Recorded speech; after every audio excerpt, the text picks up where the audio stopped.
Friends, मैं Manoj sir. बच्चों, आज क्लास 11th के नेक्स्ट क्रम में हम लोग जो है आज ट्रिग्नोमेट्रिक इक्वेशंस के विषय में हम लोग बच्चों पढ़ेंगे। अभी तक आप लोगों ने ट्रिग्नोमेट्रिकल फंक्शंस पढ़े हैं वो हाई स्कूल स्टैंडर्ड के। अब आप फर्स्ट ईयर स्टैंडर्ड में जब इनकी कर रहे हैं तो आपको जो है थीटा के मानों के विषय में अभी तक आप लोग कक्षा 10 में आपने पढ़ा है कि साइन या काज या टैन, आपको जो 6 त्रिकोणमितीय अनुपात बताए गए हैं उनमें हमने बच्चों जो मान पढ़े हैं वो मुख्य मान पढ़े हैं, प्रिंसिपल वैल्यू हमने जानी है। जैसे एग्जाम्पल के तौर पर आप लोगों ने पढ़ा कि 1/2 साइन 30 डिग्री का मान होता है या काज 60 डिग्री का मान होता है। तो आपने बता दिया कि थीटा इसका साइन में लिया तो कह दिया थीटा आपका 30 डिग्री है, या काज में लिया तो आपने कह दिया थीटा इसका जो है 60 डिग्री है। लेकिन यही मान जब हम लोग जाते हैं जनरल कंडीशन में जाते हैं यानी व्यापक हल में जाते हैं तो ये मान लिखने के तरीके बदल जाते हैं। क्यों बदल जाते हैं आप देखें कुछ चीज़ें। जैसे साइन, याद रखिए कि इसमें जो वैल्यू ली जाएगी वो बच्चों इंटीजर वैल्यू ली जाएगी, पूर्णांक वैल्यू ली जाएगी। जैसे हमने साइन थीटा इक्वल टू लिया 0। आप जानते हैं 0 या 1 ये दो वैल्यूज ऐसी हैं जो इंटीजर वैल्यू है। किसी भी अनुपात में 0 और 1 ही इंटीजर वैल्यू आपकी प्रयोग में आई है। तो उनके अकॉर्डिंग अगर देखें तो साइन थीटा की वैल्यू 0 है। और 0 साइन कितने का मान है, किस डिग्री को डिनोट करता है? 0 मान है साइन 0 डिग्री का, 0 मान है पाई यानी 180 डिग्री का प्लस माइनस 180 डिग्री। और इसी क्रम में आगे बढ़ें तो 0 मान है 360 डिग्री का, 0 मान है इसमें आपका देखें कि पहले आपका 180 हो गया, 360 हो गया, ये भी प्लस माइनस हो सकता है। इसी क्रम में आप आगे बढ़ते चले जाएंगे तो 540 डिग्री का प्लस माइनस 540 डिग्री, ऐसे ही आपके मान बढ़ते चले जाएंगे आगे। यानी यह कह सकते हैं 0 degree, pi degree, plus minus pi degree, plus minus 2 pi degree, plus minus 3 pi degree, ऐसे ही प्लस माइनस आपके ये बढ़ते चले जा रहे हैं। तो आप इनमें अगर गौर करें तो थीटा का मान जो 0 लिया गया, इंटीजर वैल्यू ली गई, वो उसमें आप देखें यहाँ पर अगर देखें तो एक तरीके से कौन मल्टीप्लाई है, ये आप मान चलिए कि पाई में 0 मल्टीप्लाई है तो 0 इंटू पाई 0 हो जाएगा, और पाई इंटू 1 पाई रह जाएगा, पाई इंटू 2 2 पाई हो जाएगा, पाई इंटू 3 पाई हो जाएगा। यानी कि इंटीजर का मल्टीप्लाई हो रहा है। तो इसे हम लिख सकते हैं sine theta equal to n pi. कितना लिख सकते हैं? n पाई लिख सकते हैं। अब इसमें अगर आगे देखें प्लस या माइनस का चिन्ह किस बेस पर आ रहा है, तो जैसे अगर हम मान लें कि ये आपका जो भी वैल्यू आपको दी गई है, अगर इंटीजर वैल्यू के 0 या 1 के बजाय कोई और वैल्यू दे दी गई आपकी, तो हमने मान लिया जैसे sine theta equal to sine alpha के इक्वल हो गया। कितने के इक्वल हो गया? सपोज कीजिए कि जैसे कि आपको साइन थीटा इक्वल टू दिया 1/2, तो इसको आप लिख सकते हैं साइन 30 डिग्री। तो इसका मतलब ये अल्फा की जगह पर यूज कर रहा है। तो मैंने यहाँ अल्फा इसलिए लिखा कि आपका कोई भी मान पता नहीं कौन सी डिग्री का हो। तो एक उदाहरण के तौर पर बेसिक आधार पर हमने ले लिया अल्फा। मान लिया कि जैसे वो कोई भी डिग्री है तो वो अल्फा है। आगे आप जब हल करेंगे तो और भी समझेंगे। तो अगर किसी डिग्री का मान है, मान लिया वो अल्फा डिग्री का मान है, तो इसे आप कैसे, इसको हम इधर ले आए sine theta minus sine alpha equal to 0। अब यहाँ sine C minus sine D का बच्चों फार्मूला लगा दें, 2 cos C plus D upon 2 into sine C minus D upon 2 equal 0। 2 तो अपान चला गया तो 0 हो जाएगा। तो अब इसमें बचा कौन? काज थीटा प्लस अल्फा अपान 2 और इंटू में sign theta minus alpha upon 2 equal 0। अब बच्चों ये पूरी वैल्यू 0 बराबर कब हो सकती है? जब या तो अगर ये 0 हो जाए तो 0 के साथ मल्टीप्लाई करने वाला ये 0 हो जाएगा, या फिर ये 0 हो जाए तो 0 के साथ मल्टीप्लाई करने वाला ये 0 हो जाएगा। यानी इन दोनों में से किसी एक का 0 होना जरूरी है। दोनों तो 0 हो नहीं सकते, 0 इंटू 0 वो अनडिफाइंड कंडीशन हो जाती है, तो एक कोई जरूर 0 है। तो मान लिया if cos theta plus alpha upon 2 equal to 0। तो अब आप देखेंगे 0 मान काज कितने का मान होता है? 0 मान होता है काज 90 डिग्री का, ये हो गया। तो अब अगर कंपेरिजन करें तो theta plus alpha upon 2 equal to pi by 2, by upon two cancel हो गया, तो आपका बच गया theta plus alpha is equal to pi. तो अल्फा आप उधर ले जा सकते हैं, तो थीटा इज इक्वल टू आपका हो गया पाई माइनस अल्फा। तो अभी आप देखिए यहाँ पर ये पाई था, तो ये यहाँ पर इसी के पाई के बदले में एन पाई हो गया, यानी एन पाई माइनस अल्फा हो रहा है। और इफ आप ये ले लें साइन वाला, अगर आप जीरो इक्वल ले लें sine theta minus alpha upon two equal to zero, then sine theta minus alpha upon two equal sine 0 degree. तो theta minus alpha upon two equal to 0 हो गया, तो क्रॉस मल्टीप्लाई कर दिया, तो theta minus alpha is equal to आपका हो गया 0, तो theta is equal to 0 plus alpha. तो ये तो आपका एन के अकॉर्डिंग हो जाएगा लगा करके। तो इसमें आप देखें तो अल्फा के बराबर हो रहा है, तो एक बार माइनस अल्फा आता है, एक बार प्लस अल्फा आता है। तो उसको डिफाइन करने के लिए इसमें क्या किया जाता है बच्चों, इसको डिफाइन करने के लिए इसमें जो आपकी ये वैल्यू बनी थी, इसी वैल्यू के आधार पर इसमें लिख दिया जाता है sine theta equal to n pi plus minus 1 power n into alpha. अब ये डिपेंड करता है कि ये एन अगर आपका इवन नंबर है या आड नंबर है, उस पर डिपेंड करता है। अगर इवन नंबर है तो ये पॉजिटिव हो जाएगा, अगर आड नंबर है तो ये निगेटिव हो जाएगा। तो इस तरीके से साइन के विषय में व्यापक वैल्यू ये कही जाती है। तो हमको 3 त्रिकोणमितीय अनुपातों की व्यापक वैल्यू बच्चों मालूम होनी चाहिए। ये मैंने एक कंडीशन आपको दिखाई, अगर आप चाहेंगे तो नेक्स्ट वीडियो में अगर आपकी डिमांड आएगी, कमेंट आएंगे, तो मैं अन्य त्रिकोणमितीय अनुपातों के लिए आपको जो है डेरिवेशन बता दूंगा। परंतु जरूरी आपके लिए डेरिवेशन नहीं, जरूरी आपके लिए है कि आप ये फार्मूले याद रखें। तो उसको आपको मैं बता दे रहा हूँ कैसे आपको कौन कौन से अनुपातों के विषय में क्या याद रखना है। आप जानते हैं काट को हम टैन में ले जा सकते हैं, सेक को हम कॉट में ले जा सकते हैं, कॉसेक को हम साइन में ले जा सकते हैं। तो मेन जरूरी है हमारे पास 3 अनुपातों के मान जानना जनरल फॉर्म में, व्यापक रूप में, साइन थीटा। और सपोज कीजिए आपको कोई वैल्यू दी गई और वो वैल्यू मान लिया किसी अल्फा डिग्री एंगल की है, तो जब दोनों तरफ के अनुपात साइन में आपके हो जाएंगे तो आप थीटा का व्यापक मान कैसे करेंगे। यहाँ पर अगर इसकी मेन वैल्यू लें, मेन वैल्यू प्रिंसिपल वैल्यू यानी जिसे बोलते हैं प्रिंसिपल वैल्यू, अगर आप लेंगे तो वो कितनी होगी आपकी, प्रिंसिपल वैल्यू आपकी हो जाएगी थीटा इक्वल टू अल्फा। लेकिन अगर हम जनरल वैल्यू ले लें, व्यापक मान जनरल वैल्यू अगर आप ले लेंगे तो जनरल वैल्यू आपकी क्या होगी, जनरल वैल्यू होगी theta equal to n pi plus minus 1 power alpha. Example के तौर पर जैसे अभी आपको मैंने दिया था as sine theta equal to 1/2, as you know 1/2 is the value of sine 30 degree, और you can say sine π/6 radian में। तो या इसको हम मेन वैल्यू अगर लिखे, जनरल प्रिंसिपल वैल्यू कितनी होगी इसकी प्रिंसिपल वैल्यू जो होगी वो कितनी होगी, प्रिंसिपल वैल्यू आपकी हो जाएगी थीटा इज इक्वल टू π/6। लेकिन जनरल वैल्यू आपकी कितनी होगी, जनरल वैल्यू आपकी हो जाएगी theta equal to n pi plus minus 1 power n, और अल्फा की जगह पर बच्चों हम लिख देंगे π/6। एन यहाँ पर इंटीजर है, एन इंटीजर है, ये बात आपको ध्यान रखनी है। एन इंटीजर के अलावा और कुछ नहीं है। तो इसको मैंने फिर से एक बार देख सकते हैं कि जब एक तरफ साइन थीटा दिया हो, दूसरी तरफ कोई वैल्यू दी हो, तो आपको ये ध्यान रखना है कि जब इधर साइन में एक कोण है तो उधर जो वैल्यू है वो आपको साइन में ही बतानी होगी कि साइन के कौन सी डिग्री की वो वैल्यू है। उसके अकॉर्डिंग अगर आप प्रिंसिपल वैल्यू लिखेंगे तो theta is equal to alpha लिख देंगे। जैसे यहाँ पर हमने लिखा साइन थीटा इक्वल टू 1/2, चूंकि इधर साइन में तो 1/2 को हम काज की डिग्री में नहीं बताएंगे, इसको साइन की डिग्री में ही बताएंगे। तो साइन की डिग्री में 1/2 का मान कितने का होता है, साइन π/6 का होता है। तो इसके आधार पर अगर हम देखें तो थीटा की प्रिंसिपल वैल्यू आपकी हो गई π/6। लेकिन जनरल वैल्यू आप अगर बताना चाहेंगे तो जनरल वैल्यू बेटा क्या होगी, जनरल वैल्यू बताने के लिए हम सीधे सीधे डिग्री का मान नहीं आपको डिनोट करेंगे, उसको इस इक्वेशन के रूप में लिखेंगे। इसीलिए मैंने कहा ट्रिग्नोमेट्रिक इक्वेशंस। तो इसको इक्वेशन के रूप में लिखा जाएगा theta equal to n pi plus minus 1 power n into π/6। जो भी डिग्री आपकी मेन प्राप्त होगी वही डिग्री यहाँ -1 पावर एन में मल्टीप्लाई कर दी जाएगी।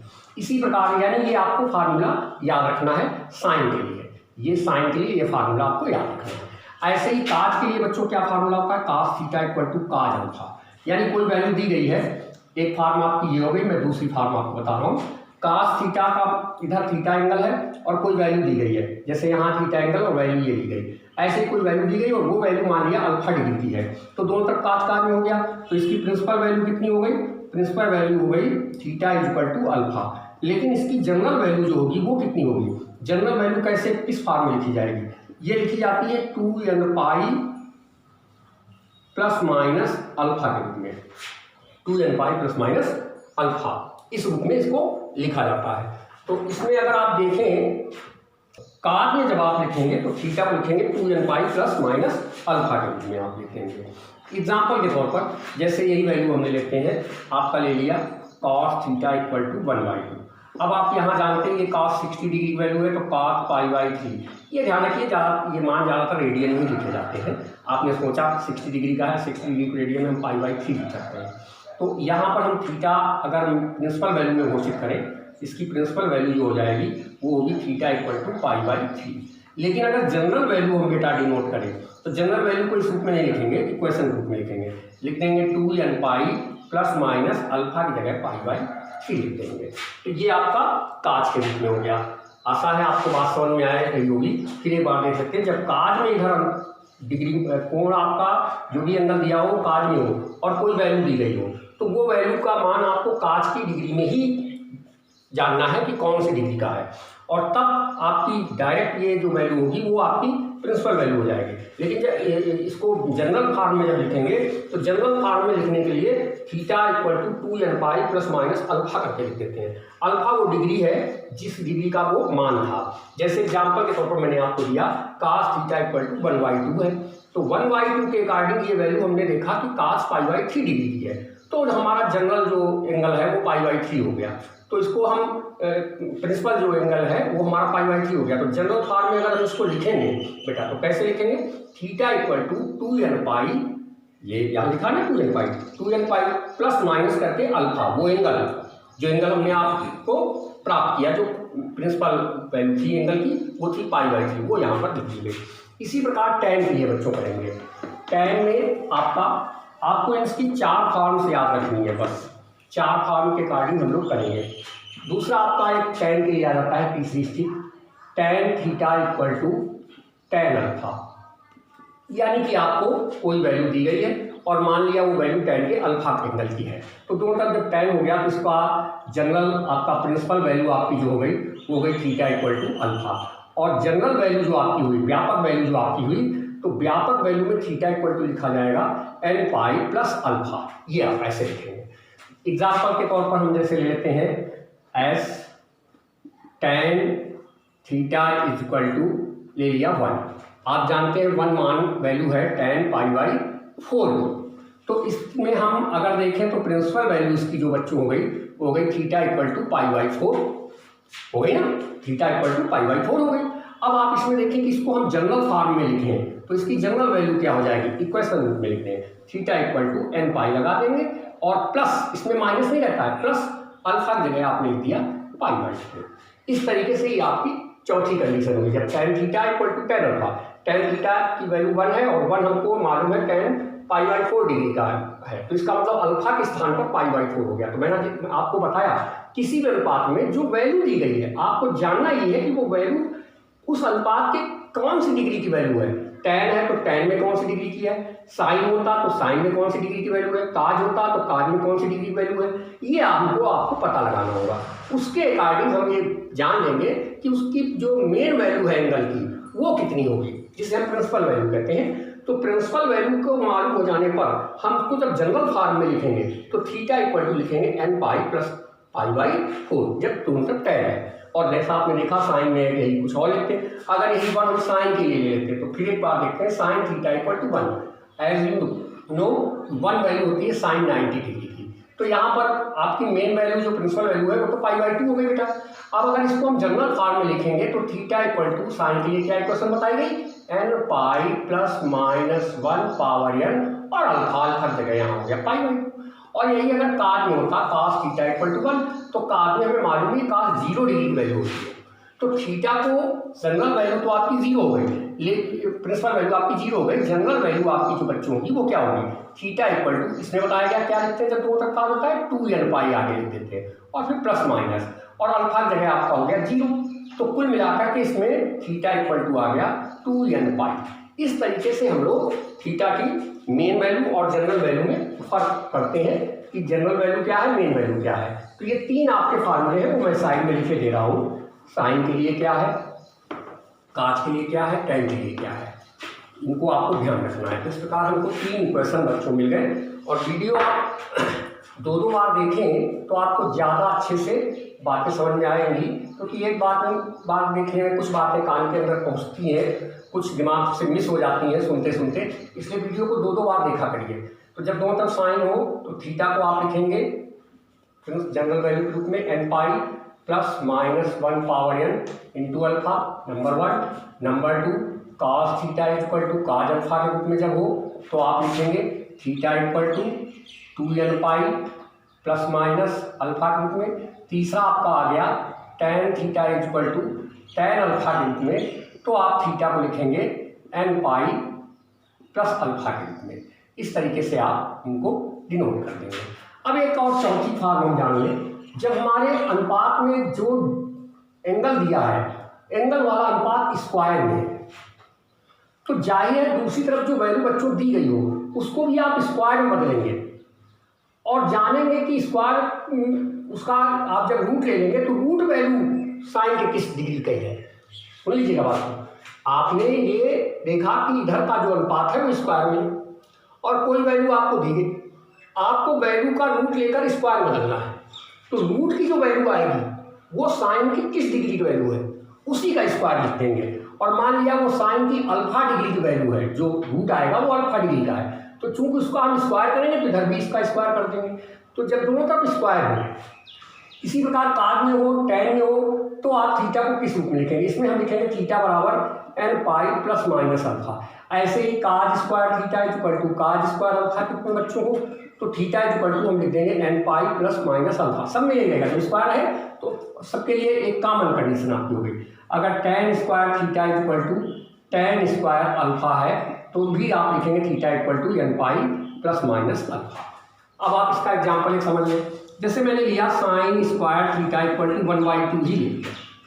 अब हमको ये ध्यान रखना है कि ऐसे तो आप जानते हैं 1/2 साइन 30 का मान है, बट हम इसको साइन 30 के रूप में नहीं लिखेंगे, क्योंकि इधर स्क्वायर है तो इधर के वैल्यू को भी हमको स्क्वायर फॉर्म में लाना होगा। तो स्क्वायर फॉर्म में इसको कैसे लाएंगे? इसका हम रूट ले लेंगे, 1 का रूट 1 और 2 का रूट √2, ये वैल्यू प्राप्त हो जाएगी। तो इसका हम कर देंगे whole square, 1/√2 the whole square कर देंगे। अब जब इधर स्क्वायर में तो ये स्क्वायर हो गया। अब देखा जैसे मैंने बताया कि जब आप जो भी वैल्यू दी गई हो उसका रूट ले लीजिए, रूट का स्क्वायर बना दीजिए। रूट लिया मैंने, उसका स्क्वायर बनाया और देखा जो रूट वैल्यू है वो साइन के किस डिग्री की है। काज में कहे तो काज में किस डिग्री की है, साइन में कहे तो साइन में किस डिग्री की है, टैन है इधर तो टैन में किस डिग्री की होगी। तो हमने देखा कि ये साइन में साइन 45 डिग्री यानी कि π/4 डिग्री वैल्यू है, उसका स्क्वायर है। तो अब इसको हम लिख सकते हैं साइन स्क्वायर π/4। तो जब दोनों तरफ आपका अनुपात स्क्वायर में हो जाए, साइन के लिए या काज के लिए, टैन के लिए, तो व्यापक आप जनरल फॉर्म में जब लिखेंगे तो इस फार्मूले का प्रयोग करेंगे किसी के लिए भी, सबके तीनों के लिए यही आपकी फॉर्म होगी। तो आप दोनों तरफ स्क्वायर में हो गया बच्चों, ये अनुपात स्क्वायर में, ये अनुपात स्क्वायर में। तो थीटा इक्वल टू हमारा हो जाएगा n पाई प्लस माइनस और अल्फा की जगह पर कौन आ गया, π/4 आ गया। और एक एग्जाम्पल ले लेते हैं, जैसे काज में लेते हैं काज स्क्वायर थीटा इक्वल टू मुझे दे दिया गया, ये सपोज कीजिए कोई वैल्यू आप ले लीजिए, इसकी वैल्यू भी आप ले सकते हैं 3/4 दे दी गई वैल्यू, कितनी दे दी गई 3/4 मान लीजिए इसकी वैल्यू दे दी गई। तो हम इसको ऐसे डायरेक्ट नहीं देखेंगे, हम इसका देखा अगर हमारा स्क्वायर है तो इसको हम पहले इसका रूट लेंगे। इसका रूट आएगा √3, इसका रूट आएगा 2 और इसका इसमें स्क्वायर लगा दिया। अब जब स्क्वायर में हो गया तो देखें कि ये रूट वैल्यू कौन से डिग्री की है काज में, वो साइन में था, ये काज में है तो काज में देखेंगे कौन सी डिग्री का है। तो काज में हमको मालूम है ये cos 30 डिग्री का है, तो इसको हम लिख सकते हैं cos π/6 डिग्री। रेडियन में ही मान रखेंगे, cos π/6 आपका ये हो गया। और इसमें स्क्वायर लगाए तो हम चाहे टोटल स्क्वायर करें और फिर उसको हम अनुपात का स्क्वायर कर सकते हैं, जो आप पहले से जानते हैं कि हमेशा टोटल का स्क्वायर अनुपात का स्क्वायर होता है, अनुपात का स्क्वायर टोटल का स्क्वायर होता है। एंगल का स्क्वायर टोटल का स्क्वायर नहीं हो सकता, टोटल का स्क्वायर एंगल का स्क्वायर नहीं हो सकता। तो अब दोनों तरफ जब स्क्वायर हो गए तो वही फार्म, जनरल फार्म सब में वही। तो थीटा का इसका जो आप व्यापक वैल्यू लिखेंगे, थीटा इक्वल टू लिखेंगे n pi plus minus alpha, alpha की जगह पर कौन है, π/6 है। इस तरीके से बच्चों हम लोग करते हैं। और जैसे tan में एग्जाम्पल हम ले लेते हैं, tan में आप क्या एग्जाम्पल लेंगे, जैसे ले लिया tan square theta equal to 3। अब 3 को हम ये नहीं करेंगे कि 3 किसकी है, हम इसको लिख देंगे √3 द होल स्क्वायर। अब √3 tan की किस डिग्री की वैल्यू है, √3 tan की 60 डिग्री की वैल्यू है, यानी tan π/3 की डिग्री है। स्क्वायर है तो स्क्वायर लगा दिया, दोनों तरफ स्क्वायर हो गया।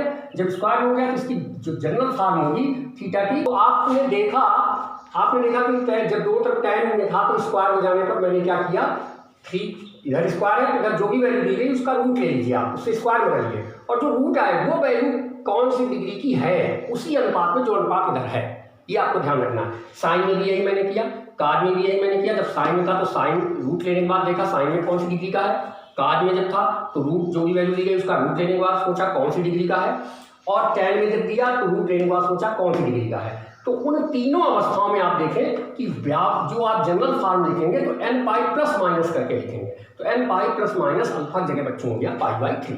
इस तरीके से tan हो गया। तो एक चौथी फॉर्म आपकी आ गई कि जब sine square theta equal to sine square alpha में बदल जाए, cos square theta equal to cos square alpha में बदल जाए, tan square theta is equal to tan square alpha में बदल जाए, तो आपको थीटा की व्यापक वैल्यू क्या लिखनी है, आपको जनरल वैल्यू क्या लिखनी है। आप कैसे जनरल इक्वेशन थीटा की लिखेंगे, यानी मेन वैल्यू में हमको प्रिंसिपल वैल्यू में लिख करके उसको एक इक्वेशन रूप में लिखना होता है। तो थीटा इज इक्वल टू हो जाएगा n pi plus minus alpha के रूप में, सब में यही फॉर्म लगेगी जब स्क्वायर हो जाएगा। तो इसी पर आधारित आपकी ये एक्सरसाइज है। इस एक्सरसाइज में कुछ क्वेश्चन हम लोग जानते हैं। एग्जाम्पल के तौर पर जैसे मैंने ले लिया साइन x इक्वल टू कोई वैल्यू आप ले लें -√3/2। अब ये स्क्वायर में नहीं है, ध्यान रखिए, ये इन 3 फॉर्मों के रूप में चल रही है। तो -√3/2 इसको हम क्या लिख सकते हैं, हम इसको कह सकते हैं माइनस साइन π/3, क्योंकि √3/2 π/3 का है, माइनस लगा दिया। अब माइनस को अंदर ले जा सकते हैं, साइन माइनस π/3। ऐसा सिर्फ साइन के लिए कर सकते हैं, काज के लिए नहीं। हमें आपको पहले बताया हुआ है, अगर आपको कम समझ में आया था पिछला वीडियो, तो मैं पहले भी कह चुका हूं कि आप लोग क्लास 10th के वीडियो जरूर देखें, क्योंकि अगर आप बेस अपना कंप्लीट नहीं करेंगे, क्लास 10th के 4 या 5 वीडियो हैं उनको अगर आप देख लेंगे तो आपको सारी बातें अच्छे से करना आने लगेगा। तो अब आपको बताया गया था कि अगर साइन में एंगल माइनस में है तो वो माइनस बाहर दे देगा, लेकिन ऐसा काज में नहीं होता। काज में अगर माइनस है तो क्या रहेगा, प्लस हो जाएगा। तो ये पिछले वीडियो क्लास 10th के बताए गए हैं, और क्लास 10th में आप लोगों ने पढ़ा है कि काज और सेक में थीटा माइनस होने पर प्लस होता है, बाकी में माइनस होने पर माइनस हो जाता है। तो अगर अंदर जब थीटा माइनस में है तो बाहर माइनस आ गया, तो बाहर माइनस है तो थीटा की जगह पर ट्रांसफर कर सकते हैं। तो इसको हम ऐसे लिख सकते हैं। तो इसमें अब देखें कि अब हम इसको इस फॉर्म में लिख सकते हैं। तो देन थीटा की जगह पर यहाँ ध्यान दीजिएगा कि साइन कौन लिया गया, x लिया गया। तो x equal to n pi plus minus 1/n into -π/3। अब आप यहाँ पर प्लस माइनस का माइनस कर सकते हैं, x equal to n pi minus 1/n π/3। इस तरीके से आप इसको लिख सकते हैं। इसको एक और फॉर्म में लिखा जा सकता है, साइन x इक्वल टू -√3/2। ऐसे देखें कि साइन की जो वैल्यू होती है 0 से 180 तक पॉजिटिव होती है, तो ये नेगेटिव में है, तो जाहिर है कि 180 के ऊपर है। 180 कितना ऊपर होगा, ये वैल्यू अगर देखें तो फर्स्ट क्वाड्रेंट में प्रथम चतुर्थांश में वैल्यू 60 डिग्री की है, तो 180 में 60 प्लस कर दीजिए आपका, तो कितना हो जाएगा 240 डिग्री। ठीक है, 180 प्लस 60 ये आपका हो गया 240 डिग्री। और 240 डिग्री को अगर रेडियन बदलना चाहें तो 1/π/180 का मल्टीप्लाई कर दीजिए। तो इसमें 6 से डिवाइड कर दीजिए, 6 4 जा 24, 6 3 जा 18। तो अब ये आपका हो गया 4π/3। इसे आप साइन 4π/3 भी कह सकते हैं, क्योंकि ये तृतीय चतुर्थांश में जाएगा तो ये निगेटिव होगा। तो तृतीय चतुर्थांश में इसकी वैल्यू हो जाएगी 4π/3। तब आप x बराबर ये लिख सकते हैं n pi plus minus 1 power n into 4π/3। ये भी आप वैल्यू इसकी व्यक्त कर सकते हैं या इस फॉर्म में भी लिख सकते हैं। तो ऐसे ही आगे और एग्जाम्पल आपके देखते हैं। और आपका एग्जाम्पल देखा जाए, कोई भी आप ले लीजिए साइन के अलावा और किसी में आप फॉर्म में ले लीजिएगा। और x इक्वल कोई भी वैल्यू आपने ले ली -π/3 माइनस √3 ले लें, π/3 तो इसको बाद में देखेंगे, -√3 tan cos कितने डिग्री की वैल्यू होती है।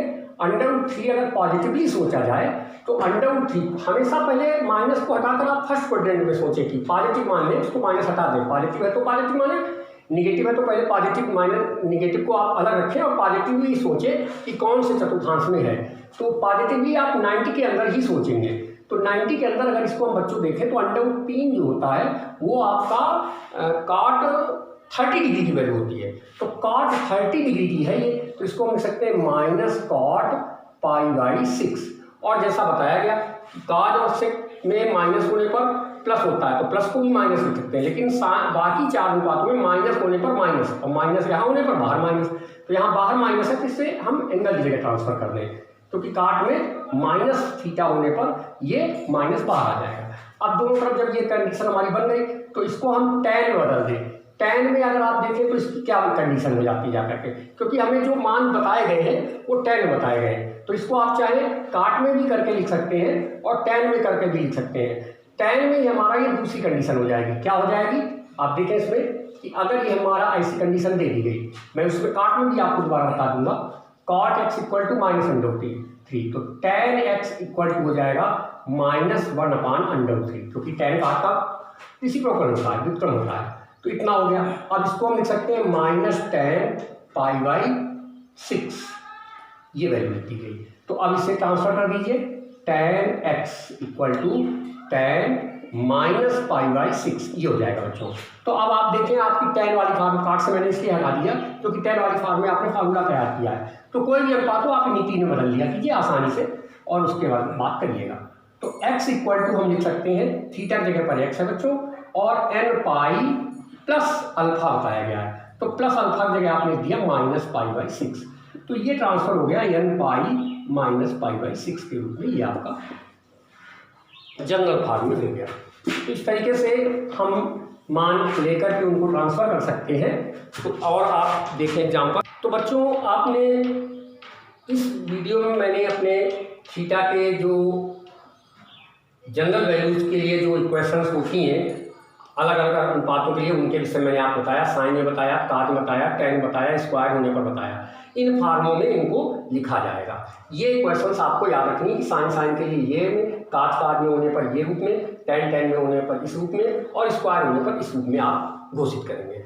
और उनके विषय में मैंने आपसे चर्चा की। नेक्स्ट वीडियो में आपको इस पर आधारित कुछ अच्छे क्वेश्चंस बताऊंगा जिनमें एक तरीके से आपको इक्वेशन ही दी होगी और इक्वेशन को ही आपको पूरा सॉल्व करना होगा। तो उसके विषय में भी मैं आपसे चर्चा करूंगा। आप ज़्यादा से ज़्यादा वीडियो शेयर करिए, लाइक जरूर दिया कीजिए आप लोग, और वीडियो सब्सक्राइब करिए और आप ज़्यादा से ज़्यादा इसको शेयर करिए और वीडियो को 1 से 2 बार देखें। कम से कम 2 बार किसी वीडियो को देखेंगे तो आपको बहुत अच्छा समझ में आएगा। Thank you.